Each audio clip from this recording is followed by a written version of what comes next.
You're listening to If Only I Were Wiser podcast, where Raina Wilson brings together wisdom and raw life stories to provide encouragement and truth. So many times it's easy to become discouraged in your own pursuit of health because your story or circumstances look drastically different from your favorite influencer or even the expectations you had for yourself. If that is you, welcome! This space is for you to learn, breathe, and maybe just listen and see what wellness could look like for you.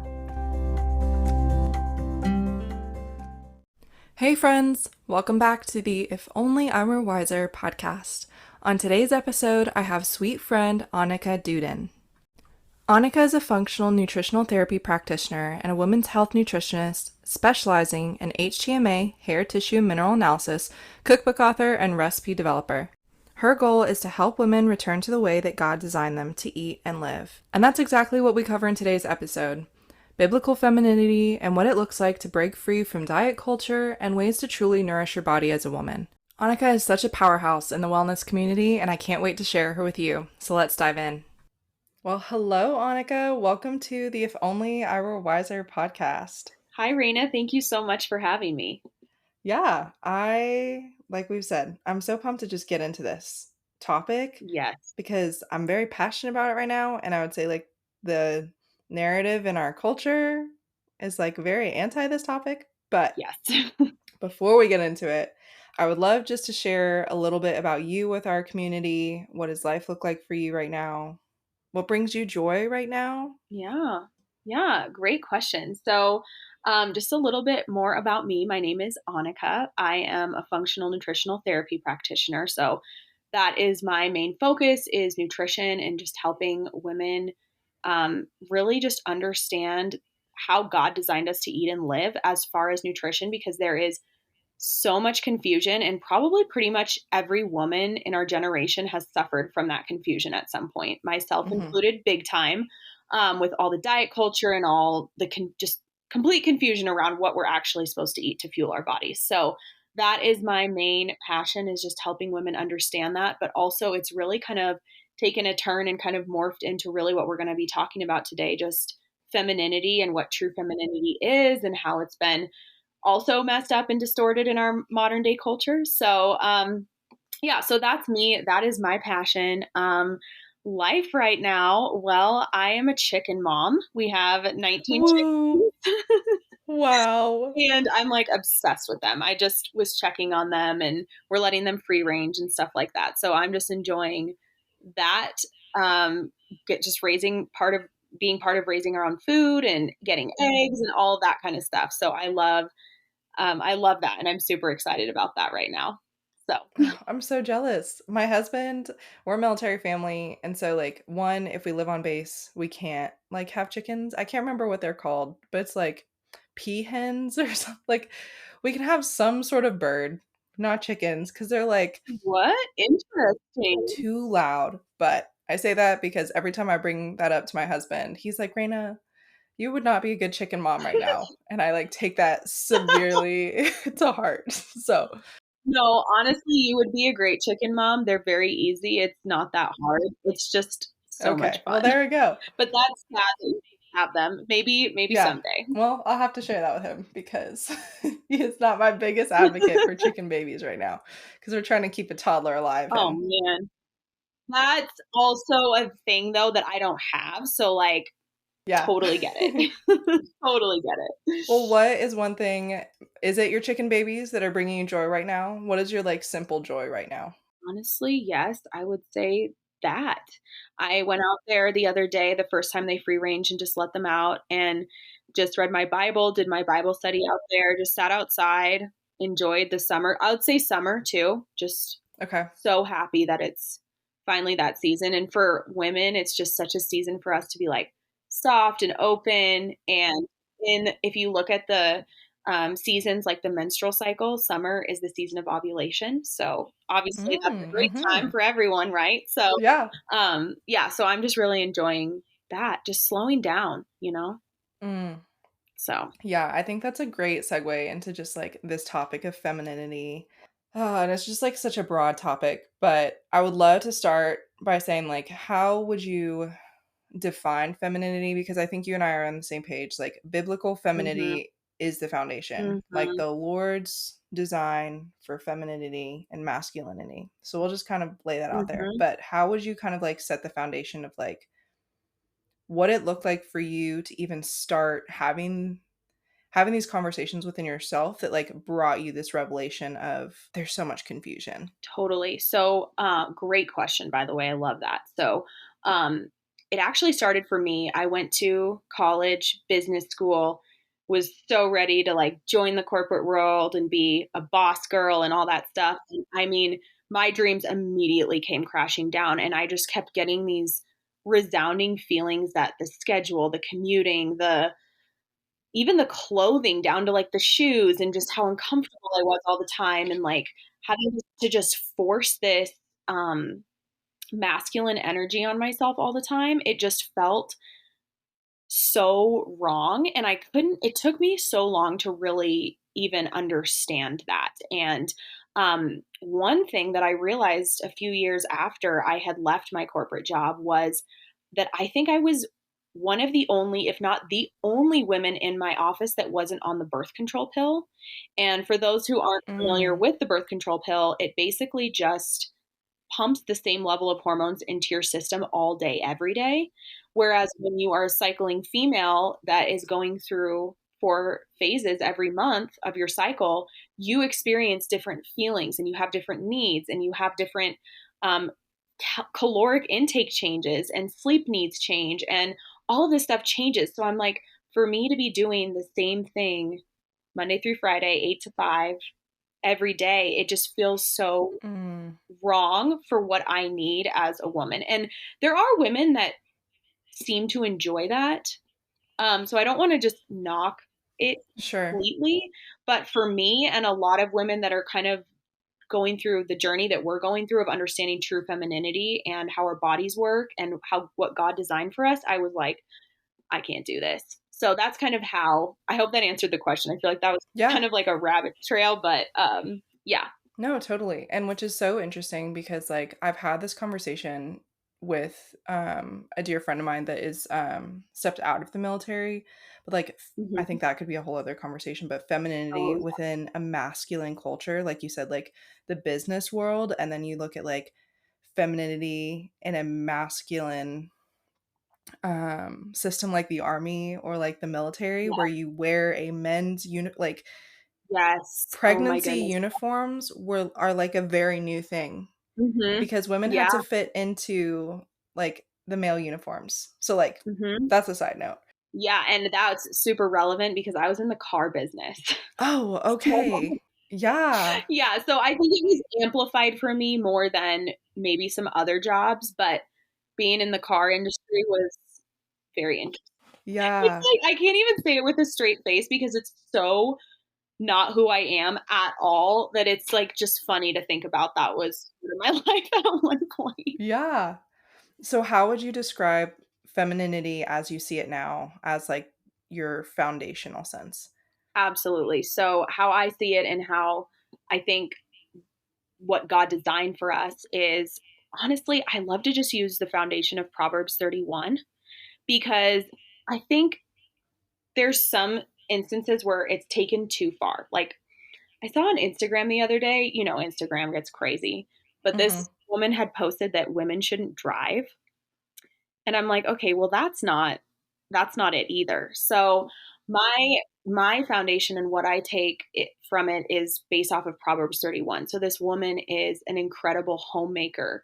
She's a homesteader. She's um, doing all these things, but she also has her own business endeavors. So she's doing all these amazing things, but it's all centered around her family, her femininity. She's, um, I mean, we can't fill in the blanks for Proverbs 31 because there's a lot that's missing there. But in that culture, they were so much more in tune with their bodies and their cycles. And um, that's really what femininity is to me is just understanding the way God designed us to be and coming in alignment with that instead of fighting it. And pushing it down with birth control and schedules. And I know that's not always realistic for every woman at every time to not have that structured job. So I'm not saying that Mm-hmm. you can't do that for a season. I did, and I had to for sure.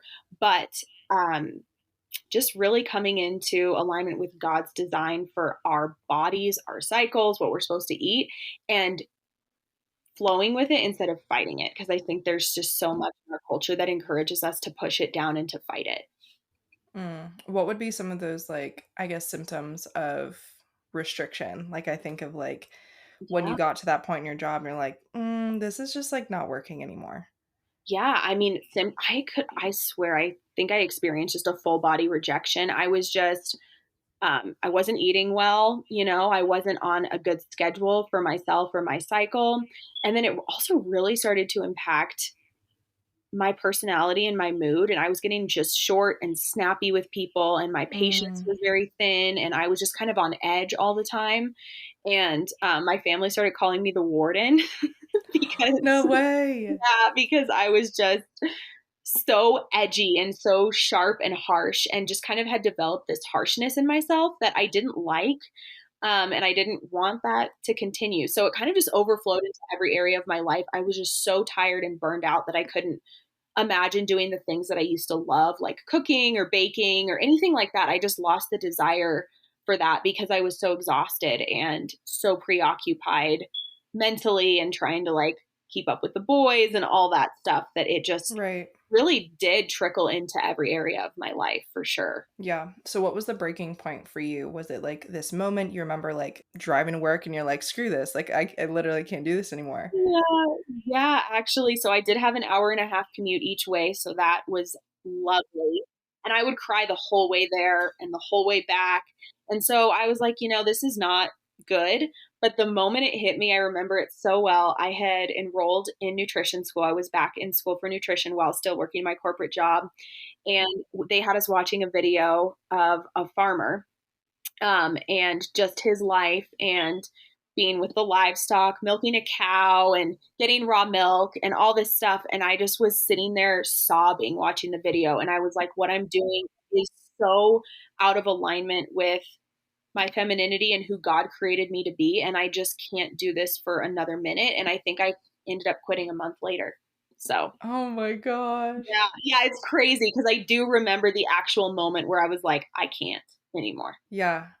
But that's so, like, sweet to see, like, the Lord's provision and, like, giving you Yeah. eyes to see that. Because I think I've done Yes. like, girl boss culture is, like, a Oh, whole man. thing right now, and I think social media, like, just expands and feeds on that. Like, now there's this, like, Totally. online entrepreneurial world where it's like, "Oh, yeah, now you can hustle and mom and do these things Mhm. and," Yes. not Yes. realizing it's this, like, cyclical burnout. Totally, absolutely, and anyone probably can do a lot of those things for a time, but something's going to eventually suffer, whether it's your family or you, or it's just you can't keep up with that level forever. That's what I found. Um, so yeah, it was just a really amazing moment to just finally realize that. And instead of beating myself up for it and kind of having that attitude of why am I like this? Why can't I keep up with this? What's wrong with me? Just being able to let go and just say, this is not meant for me anyway. And it's just, like you said, the Lord has just provided for me ever since stepping away from that. Yeah, that's so sweet. Yeah. What would you say were some of the, like, first things that you dove into? Like, everybody's talked about cycle syncing right now. Mm-hmm.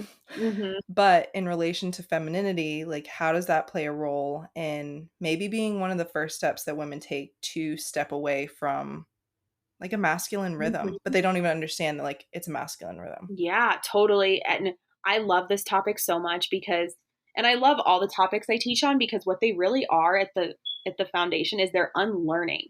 So you have to unlearn all this stuff that you thought was correct. So cycle syncing is such a good gateway into it because you learn that during different times of the month you need different things. So at certain times, like I said, you need more rest. At certain times, your libido is going to be higher. At certain times, you have more energy. At certain times, you feel like being more social. So, learning that you just change throughout the month is the first thing that's like, whoa, that's crazy.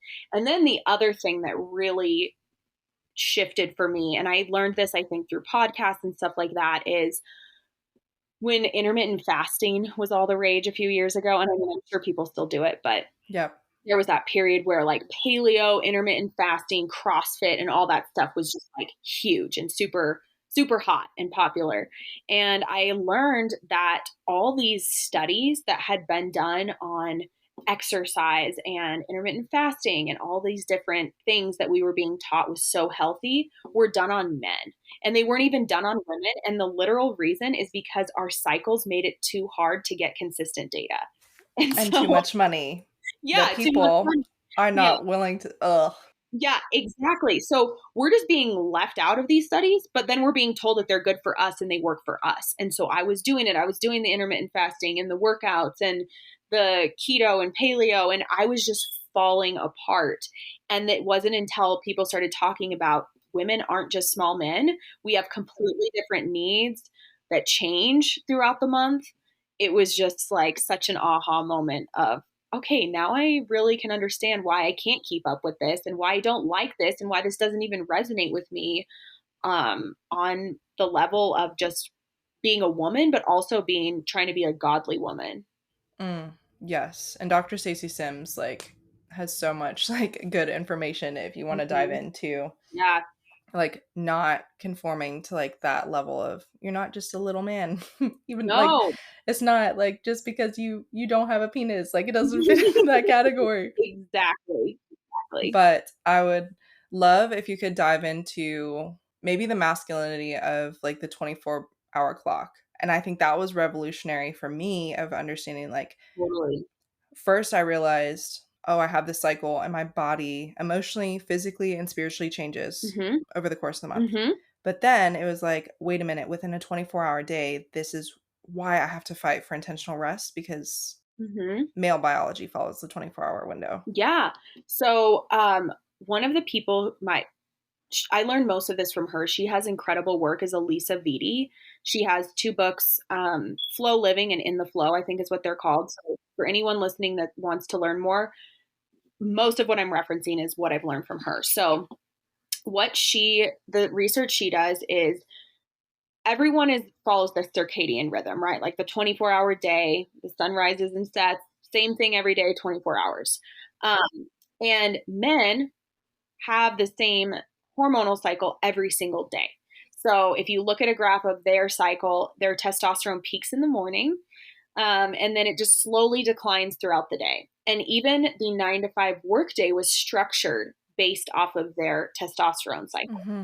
So, as a woman trying to fit into that, where we have hormone fluctuations throughout our whole cycle that change through every phase from menstrual to luteal, we're never going to be able to just put ourselves in that box with them and expect to thrive.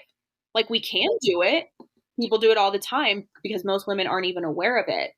But our cycle, so we women have the circadian rhythm that we go off of that determines the day, and the infradian rhythm is what Elisa Vitti calls it, or I think she coined that term. And that is where our cycle plays into it and why it's so different for us. In the different 4 phases, because we're changes constantly, and men are just every day every day the same. And so it can start to feel like, why can they just go go go go, and why do they not burn out, and why do they have all this energy, and why do they feel so great waking up early in the morning, for not everyone but a lot of guys. Mm-hmm. And it's because like they're getting a surge of testosterone first thing. So Yeah. So how would you encourage the women that are like in that, like wrestling with that tension of like, oh, well, I see my husband or I see all these people doing these things mhm, and are enmeshed in the girl mom mhm, hustle culture, mhm, but are now starting to hear like there's this different narrative of slowness and gentleness and there's beauty mhm, and intentional design for that. mhm. But how would you encourage women, I think, in this like initial tension of like I remember being in that season myself of like, wait a minute, I'm supposed to be doing Mhm. this, but I also feel pulled this way. Totally. So I would just say the most exciting part about it is that through each phase, you have different strengths.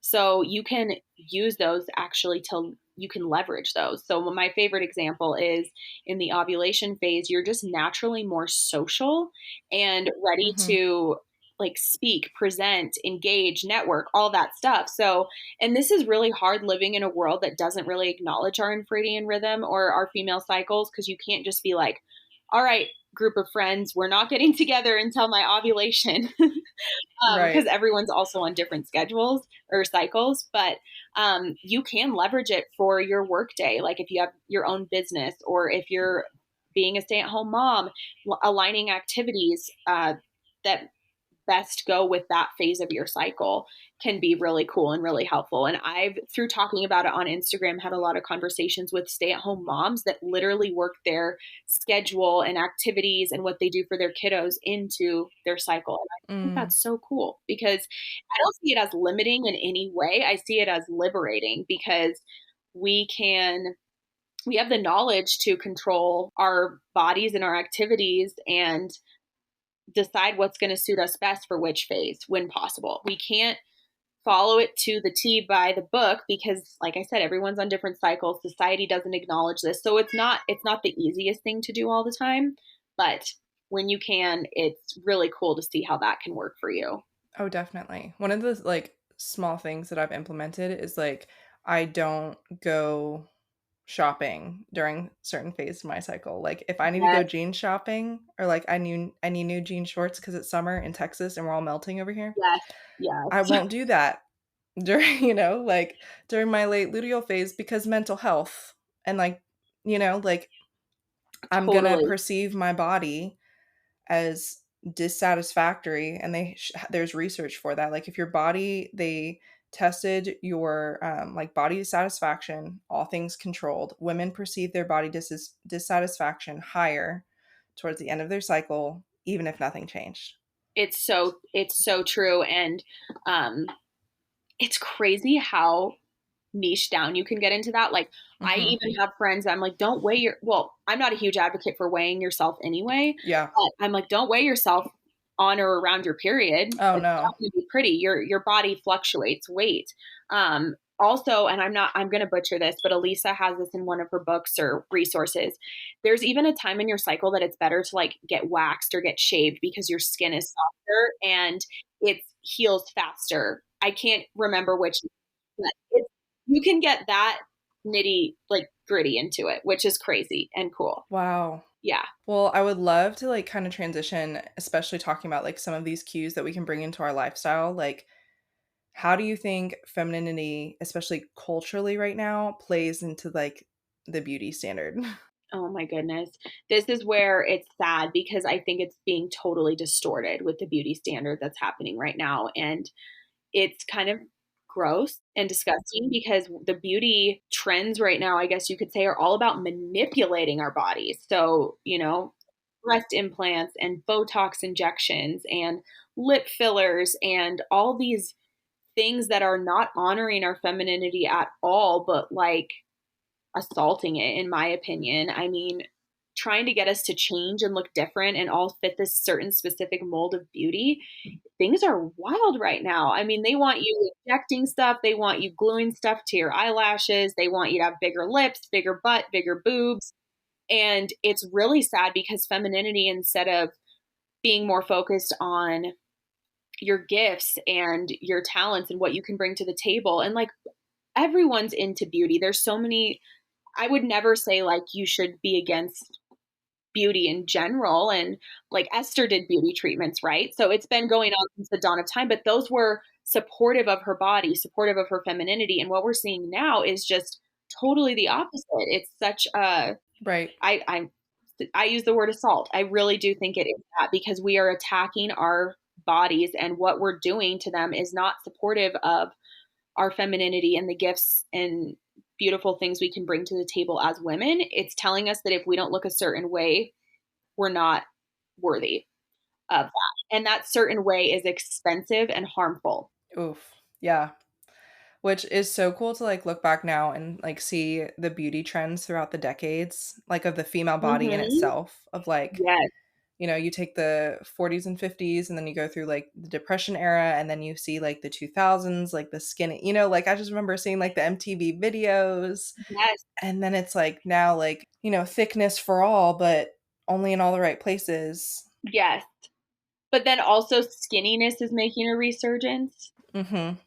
I do not follow the Kardashians, but I do know that they are basically responsible for setting the beauty standards that we see, and their bodies have changed over the time too. Yeah. In the time that they've been popular, which is a ridiculous amount of time in my opinion, but their bodies have changed. Yeah. Implants have come out, implants have gone in, things shift, and they really seem to be kind of dictating that and putting that out into the world. And yeah, it changes all the time, which is crazy. And so you can never actually keep up with it. Mhm. So what's the point in trying? So how would you say that nourishment plays a role in this? Oh, absolutely. Like nourishment for your femininity Yeah. No, amidst all the noise. such a good question. So there's a lot of ways that nourishment plays in. First of all, when you understand food and nutrition and how that works with your body, you get this new sense of, I guess you could use the word empowerment, even though it's usually used in a weird way, but you do. You get this understanding and peace with your body and understand how to work with it instead of against it. Because all the diet culture and the fasted workouts and fasting and diets and all that is basically teaching women that their body is this thing that needs to be punished and we have to constantly work against it to get it to look a certain way and all this stuff. So when you understand that you don't have to do that, you just have to eat real food as God created it. That's a huge benefit right there. But what's crazy is once you do start nourishing yourself and you really give your body time to heal and eat and live by the way God designed, so many different things happen. Like there are so many women that once they start nourishing their bodies, their lips fill out. And I'm like, that's great. So you don't even need lip injections. You just need high quality animal products, good food. And yeah, like your libido increases, your periods can get less painful. There's just so many benefits that don't at first seem like they are a huge deal. But once, if you've had painful periods and your periods get better, or you haven't had any libido for years, and then you start to experience an increase there, it's magical. And it's just an incredible, incredible thing. And you just start to feel so much more at home in your body. Oh yeah. Like I was introduced to the pro-metabolic sphere about halfway through my pregnancy with my son, and he's 2 now. But I think there's so much freedom in the fact that like I like laugh because I couldn't figure out at the end of my pregnancy why I craved milk, because I had Mhm. like I did it. I did the nut milks, I did the tofu, I did all of the things. And then towards the end of my pregnancy, I told Yes, my friend, I was like, "I need all the milk." yes. And I've like I love I'm that. pretty sure we grew up like our family grew up on like Yeah. 1% milk. So I literally didn't even know that there was like a thing called like whole milk, right? Isn't that so crazy? And I could go into this too because I actually talked about this on my Instagram a while ago, but pregnancy is a healing state for women. And even women that are like lactose intolerant or even some with gluten sensitivities or food allergies, all this stuff, their bodies heal during pregnancy enough for them to be able to eat those foods because their bodies want them so bad. And dairy is the perfect example. There are so many women that enter pregnancy with lactose intolerance and then can just consume dairy no problem while they're pregnant. Mhm. Isn't that crazy? I know. It was just so wild and so like humbling because, and I've shared this like a handful of other times, but like pregnancy was the first time that like I stepped out of like food restriction. Like Yes. literally night and day, the Lord was like, "We're not doing Yes. this anymore." And like I just ate for like the first time in my life. So like to walk into this Yes. postpartum period of like having more tools and like being equipped with more resources like you and other content has like given me the tools to be able to say like cool, like let's ditch this hot girl summer because like strong Yes. can be soft, like Yes. I can't, like I've done too much work at this point to like move backwards and restrict and try and be as lean as possible, because I did the CrossFit season, I did the green juice season, Mhm. like I did all of Yep. those. And at this point, like, it's just not worth it because I know what the cost would be to like my femininity and my heart and my posture and all of those things. Yeah. Absolutely, and your son, and your pregnancy, and your postpartum experience, and yeah, it's crazy you bring that up because I had so many women messaging me saying pregnancy helped them heal their eating disorder because they got a primal need to provide for their child, and I just find that so beautiful. That's exactly what it was. Yeah. So, how would you encourage some of these women that are, and I would say even to myself sometimes, like you get on Instagram, you see the Mhm. Kardashians, you listen to music, you watch the TV. As a Christian woman, like how do you protect your heart from seeing this beauty standard and this net like narrative being pushed that you can't take up space in Mhm. any capacity, Mhm. Yeah.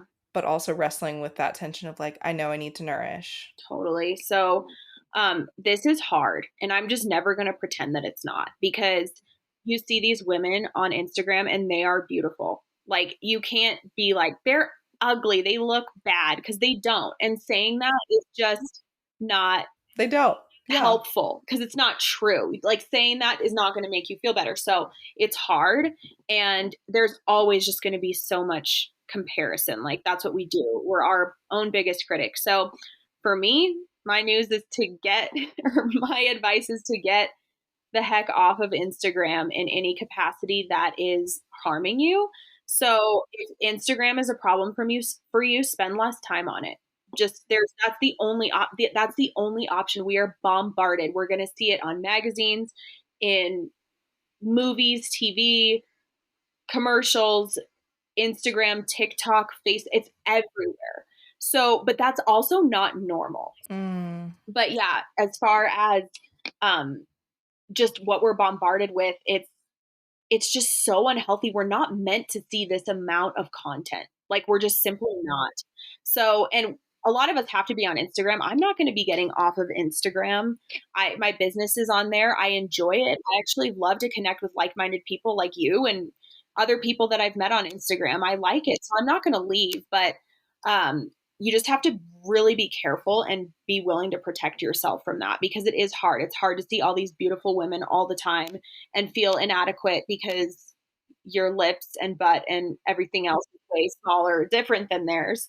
Um, so yeah, I don't feel like there's just a solid answer, but it's like you got to do whatever it takes to protect yourself and your heart. And the more you can get off of social media and just live your life, the better it's going to be for you in so many ways. Hmm.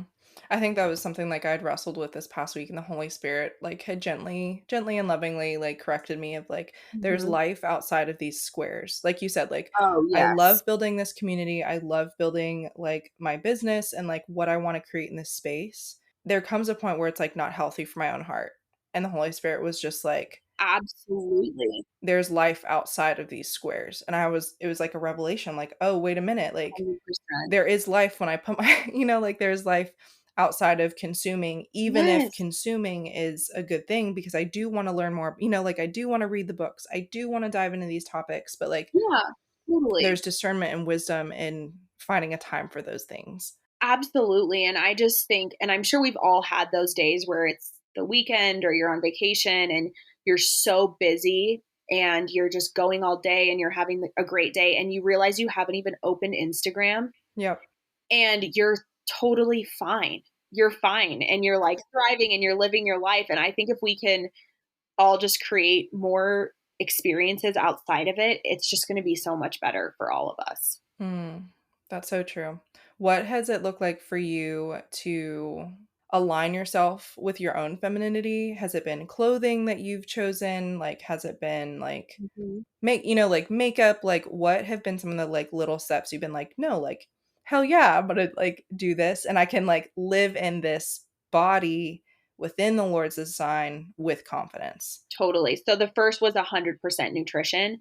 I always Okay. say nutrition is not the full piece of the full puzzle. It's only one piece, but it's the foundational piece, in my opinion, which is why I'm focused there because you got to get that kind of going before anything else will make much of a difference, if that makes sense. So I really do believe it's the foundation. And I don't know if you're familiar with my struggles, but I battled severe acne for years, like the kind where you don't want to leave your house acne. And my skin is not perfect still to this day. It's 1 million times better though, which Mm-hmm. came completely from nutrition, healing my gut, working on balancing hormones. I'm still working on it. I'm not perfect. I'm not like healed. I don't think anyone ever will be fully healed, whatever that, that's kind of an elusive term. But if Yeah. I didn't start there, I wouldn't, I would not feel as good as I do today. And I wouldn't feel as beautiful.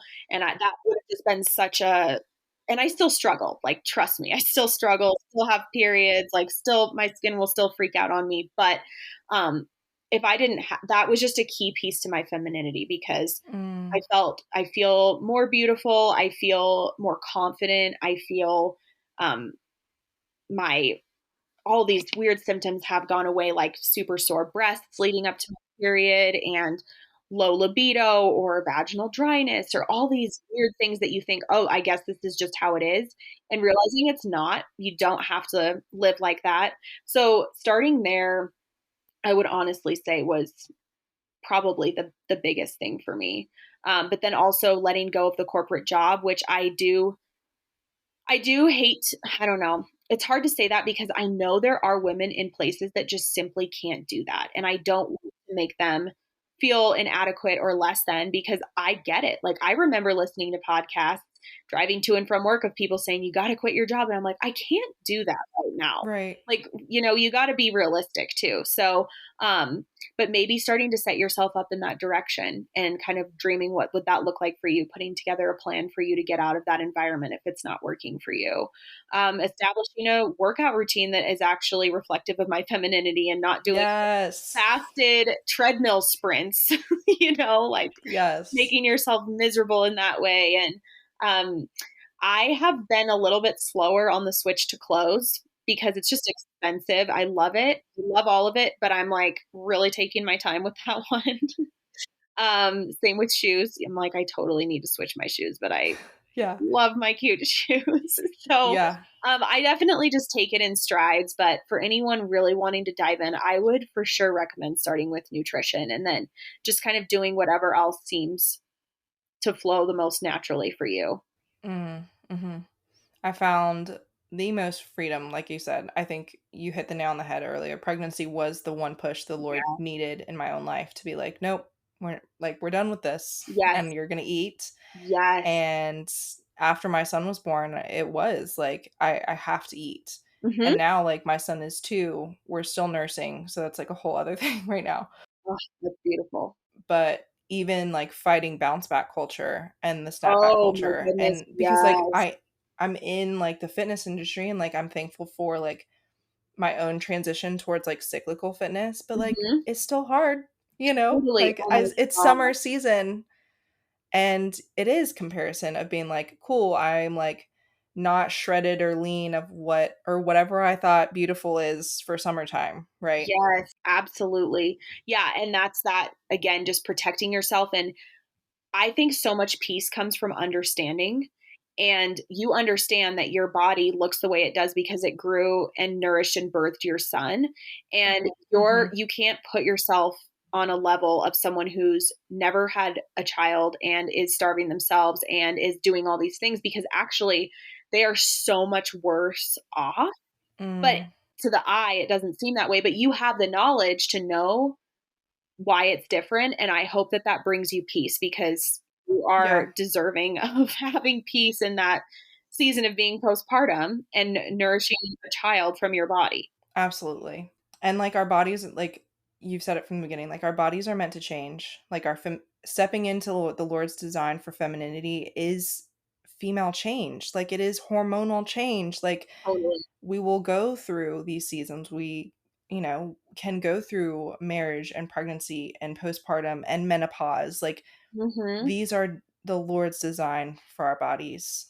And Absolutely. it's just breaking the wheel of this thought pattern that like we're not supposed to look like we go through any of those things. Yes. So that's a huge thing too, is I do not think our culture puts nearly the emphasis on what it means to go from maiden to mother that it should. Um, so you're like, oh, I had a baby, back to normal. And that is not a thing. When you've had a baby, you are transformed in every way from the inside out. Literally, you have your child imprinted basically on you for the rest of your life. You are not the same. So living and acting and dressing and exercising and eating the same is probably not realistic because you literally grew and birthed a child. And so this just, I don't even know what to call it. I guess just suppression of how Mm. massive that shift is so unhealthy. It's so hurtful. And honestly, like, I think one of the most hurtful things that I heard postpartum that I didn't realize was like, I guess I hate the word triggering, but like Mhm. triggering for me postpartum was you don't even look like you had a baby. And I'm like, Mhm. that doesn't like sit right with me. Like, like, should that be celebrated? Like, Yes, you and know, why are we commenting on looks? I just yeah, why are we making comments about people's bodies? That drives me crazy. I'm like, "How about you look like you're glowing, your you're healthy. Like, baby is beautiful, you're healthy, your baby's healthy."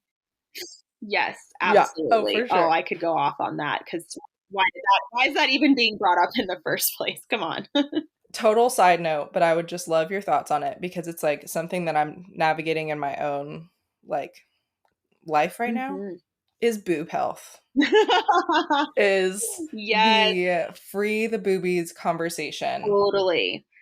Um, so I would have never said I would have never in my past said that I feel blessed to be part of the itty bitty titty committee, but I totally feel that now because I don't wear bras. Yeah. And so I do feel like this is harder for women with bigger boobs. God bless you, ladies, because I know that Yeah. this is not as you can't just. I'm like, don't wear a bra, and they're like, I literally can't, and I'm like, oh yeah, that's true. Sure, yeah. But yeah, so breast health is something that I've just become so fascinated with because I have seen mine literally transform from like fibrocystic, painful, like once after I ovulated, my boobs would just kill Yes. me for the rest of my cycle, to having them literally not change one bit throughout the whole month. They're soft, they're the right texture, Yeah. consistency, whatever you want to call it. Um, and it's so multifaceted. So as with anything, I fully believe nutrition is the foundation. So Mhm. if you're eating estrogenic foods, if you're eating a lot of polyunsaturated fats, PUFAs, seed oils, all that stuff, it behaves as estrogen in the body. So you're going to probably have more breast struggles. Birth control can also really mess with them. They've caused like some women to get just massive breast growth. Um, so a lot of times too, like boobs are just bigger than they used to be historically before birth control. Um, Yeah. there's just so many different things that plays into it. But one of the biggest and easiest changes that everyone can make is the underwire. So underwires are super harmful because they just trap, like your breasts are, they're part of your body. So there's Mhm. lymph nodes and lymphatic movement that travel through your breast, and the underwire just stops it. So everything, Yeah. it can't move, it can't breathe. There's also, I don't know the exact reference for this, but there's information that it actually, underwire bras and bras in general can lead to actually sagging boobs and nipples, which is so interesting because we've been taught like Hold them up. hold them up, keep them perky, and that's not actually accurate at all. Um, so I would just say, no matter what size you are, try to switch to a bra that doesn't have an underwire. There's still stuff with support. I am not familiar with the brands. Like I said, I'm the worst person to ask because I don't have to worry about it. If I do, I really like the packed, like cropped. They're not bras. They're Right. not like sports bras, but because they don't have that elastic band, but they kind of hold things in. So I've heard good things about that. I've heard good things about Bronwyn, that brand, for women that have bigger boobs. But yeah, breast health is huge. And for anyone that has had fibrocystic breasts, another little thing that can help a lot is doing a castor oil pack right on the boob. So yeah, there's so Interesting. much to it. I just love it. And then, I mean, if we want to dive into the whole mammogram versus thermogram thing, we can, but um, I did have a breast thermogram done in about a year ago, and it was just so fascinating. They're so much safer than mammograms. They can help you predict things that could trickle down that could cause problems later. So I do have some Instagram posts on this if anyone's interested. Just head over to my Instagram. I did one not too long ago. But Oh, yeah. yeah, there's so much to it, but really starting with nutrition and then just letting your body be in more physiologically appropriate clothes, and there you Mm, go. yeah. Which is so interesting because like I've recently kind of like touched my toe into this topic, but it's just like I've realized like even in my postpartum body, like my bras don't fit, Mhm. even though like my boobs are relatively like the same size Yeah. as they were like pre-pregnancy, like I can't wear old sports bras because I just like I No. feel like I can't breathe. Oh my, I threw all of mine in the trash. I was like, I hate you. I hate you as much as I hate underwire bras. Like that elastic band is so constricting and just yeah, I agree. After not wearing them for a while, I feel like I couldn't take a deep breath. Which again, I'm definitely not a bountifully blessed woman in that area. Pregnancy and postpartum, I would say definitely I was. But yeah, I think even just the simple transition to leaving the underwire and just moving towards like clothes and just Mhm. ways that you feel comfortable in your own body, allowing space for softness over the summer is just Mhm. like been such a healthy transition for even in my own heart. Oh, totally. And yeah, I mean, just honestly wearing less tight clothing, that's huge.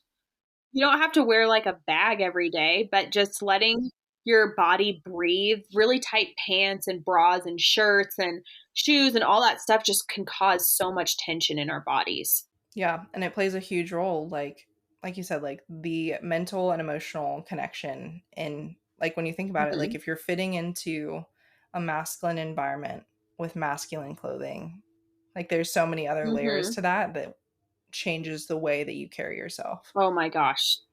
It's so true. Yes. Well, Annika, this has been an amazing girl chat. I've loved this. Me too. I would love to connect our community with you. Where can they find you on Instagram? What services and stuff do you offer that we can get them all plugged in? Yeah, awesome. So on Instagram, you can find me. My username is I am Annika Nicole. And what I offer as far as services is myself and my business partner, Wild Lions Wellness on Instagram, have a membership community for women that is all centered around femininity and also lab testing. So we do we do believe that nutrition is the foundation of all things. So a lot of women come to us with hormonal imbalances, digestive issues, mineral imbalances, all of that stuff. And the point of us having the membership is to be able to provide lab testing at an affordable price. So that's kind of what we specialize in. We definitely have a lot of really exciting stuff coming pretty soon. So um, we'll be talking about that more soon, but that's kind of been our main focus lately. Yay! I love that. I'm so excited for you guys. Yeah, thank you. Love your teamwork, and I just love everything that you guys put together. So, Thank you so much. I have one more closing question for you that we finish with all of our guests. So, if you could provide any wisdom to your younger self or for our community that is listening, what would you share? I would honestly say the faster that you can get back to the way God designed for you to live as a woman, the better. I think so many, like, I look at my younger self and I feel like she's a little sister and I just want to give her a hug because she was just trying so hard to be someone she wasn't. And I think the faster we can just embrace ourselves and our gifts and our femininity and just letting go of the just weird cultural pressures and things like that, I think the better off we would all be. So Mm, that's what I would say. yes, that was so beautiful. Thank you, Annika, for your time and wisdom. Yes, thank you so much for having me. I love chatting with you. It was so good. But we will catch you guys on the next episode. This episode of If Only I Were Wiser has ended. but be sure to subscribe for more episodes so you don't miss any encouragement. And don't forget to rate and review so we can continue to build our community and share more about topics that will be healing and helpful for you. See you in the next episode.